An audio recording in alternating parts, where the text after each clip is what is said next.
بھلا جب ہم مر گئے اور مٹی اور ہڈیاں ہو گئے تو کیا پھر اٹھائے جائیں گے؟ اور کیا ہمارے باپ دادا بھی جو پہلے ہو گزرے ہیں؟ کہہ دو کہ ہاں، اور تم لوگ ذلیل ہوگے۔ بس وہ تو ایک زور کی آواز ہوگی اور یہ اسی وقت دیکھنے لگیں گے اور کہیں گے ہائے کم بختی ہماری، یہی جزا کا دن ہے۔ کہا جائے گا کہ ہاں، وہی فیصلے کا دن جس کو تم جھوٹ سمجھتے تھے۔ فرشتوں کو حکم ہوگا جو لوگ ظلم کرتے تھے ان کو اور ان کے ہم جنسوں کو اور جن کو وہ پوجا کرتے تھے سب کو جمع کر لو، یعنی جن کو اللہ کے سوا پوجا کرتے تھے، پھر ان کو جہنم کے رستے پر چلا دو اور ان کو ٹھہرائے رکھو کہ ان سے کچھ پوچھنا ہے۔ تم کو کیا ہوا کہ ایک دوسرے کی مدد نہیں کرتے؟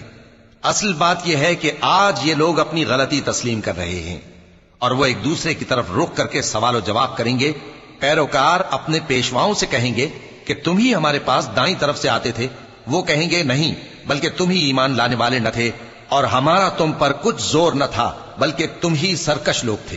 سو ہمارے بارے میں ہمارے پروردگار کی بات پوری ہو گئی کہ اب ہم عذاب کے مزے چکھیں گے۔